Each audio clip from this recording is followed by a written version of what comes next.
Yo, what up? I was trying to think of a good skit to introduce this review here, but I couldn't really think of one. So I just wanted to straight up talk to about this movie to you guys called The Harder They Fall, directed by James Samuels. Now, if you don't know, James Samuels is actually Seal's brother. I didn't know that. Seal, of course, sings the great song Kiss from the Rose from the Gray from the Batman soundtrack, Batman Forever soundtrack, I want to say. And this is like one of his big time debut director. This film is executively produced by Jay-Z, Hove, H to the OZ. I seen the trailer and I seen the cast in this movie and I got super excited right away. This is probably the best ensemble cast in any film I've seen in a long time, in a while. This right here is the pure quintessential casting excellence, you know, not to mention black excellence. You got Jonathan Majors. This is one of my favorite actors in Hollywood. Anything that dude does, I'm watching. If you haven't seen the season finale of Loki and seen him playing the Conqueror Kang or one of his variants, I'm not going to spoil it there. Super talented. Last black man in San Francisco. Of course, he did a great job on Love Country. He is such a phenomenal actor. He's coming up on an Oscar soon. I see it coming. So you got him playing the main protagonist. You got Idris Elba playing Rufus Buck here. You got Regina King, who is just, you know, she already got her Oscar. I could see her getting more Oscars, but she plays a excellent role in this film. And you got Lakeith Stanfield that plays a part here, and you also had Delroy Linroy. So that cast is just like I said, black excellence. So the story's Harder They Fall is pretty simple. It's just a story of revenge. Idris Elba character did something to do with Jonathan Majors' character. They both run gangs. So this is basically a revenge tale. Idris Elba here plays Rufus Buck, the most ruthless gangster villain I have seen on screen in a long time. You know what I'm saying? When they start out, like the first 5 minutes of this movie is like, holy shit, they taking it there this early? Director here is James Samuel. You can definitely tell he was influenced by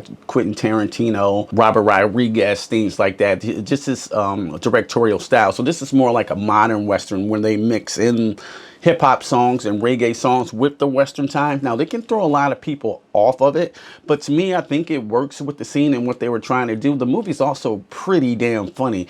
To me, it's a lot of comedic characters. This is one character here that plays one of the fastest guns in the West. I can't think of the guy's name right now.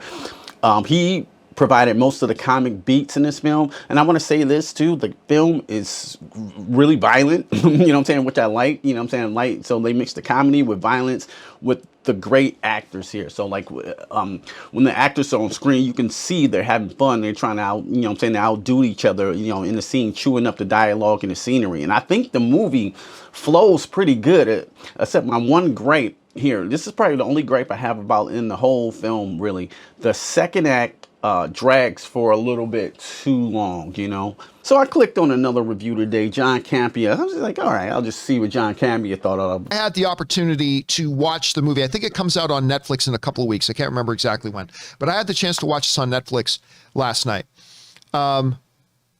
This movie is terrible. It's absolutely terrible. Film, and he completely shit on the movie. I mean, he completely shit. It was like, it's the worst thing you ever seen. It's terrible, utterly, almost unwatchable. I was like, what the fuck? Did we watch the same fucking movie? Because I had a fucking blast in this movie, you know what I'm saying? Like, just the cast alone. And in his direction of James Samuel, I thought he did a great job for being an early time director. So I just didn't see his dislikes of the movie. Now, everybody has their own opinions to movie, but he's well more prestigious movie reviewer than me. But I'm just giving you my honest opinion of the movie that I watched. You know, like I said, it's probably might be my favorite film of the year. I might not know shit about movies, but I know by the end of that film, I had a fucking blast watching it through and through. I love the third act. There's a twist in the third act that I didn't see coming. And another small gripe too, there's a lot of Western tropes in here that you've seen before. The revenge tale you probably seen before. A couple, you know, bank robbery scenes. It reminded me of a mission of on Red Dead Redemption. I actually wanted to play Red Dead Redemption right after I finished watching this film. But I don't know, man. I just had such a fun time with the characters. Regina King is that ride or die. She was excellent. She's just excellent in her acting. And now, my favorite character of this film Lakeith Stanfield. Lakeith Stanfield played Cherokee Bill. That's his name, Cherokee Bill.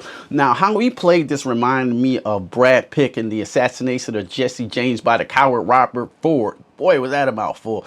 Yeah, it reminded me how he played Jesse James, laid back and calm and subdued. And he was like this calm and subdued character. Oh, you know, always thinking about staying alive, because there's this one message in the movie, like, and this dude thought he was fast, and he's like, it ain't about being fast, it's about being alive. I thought that was a dope scene. Zazie Beetz, I don't know. I think she was all right in the film. Not her acting herself. I think her character didn't have a lot to do, but I enjoyed every character in this movie. I want to say I like the bad guy side more, the gang. I mean, you had Lakeith Stanfield, you had Idris Elba, you had Regina King. Just those three right there. It's gangster enough for the whole thing.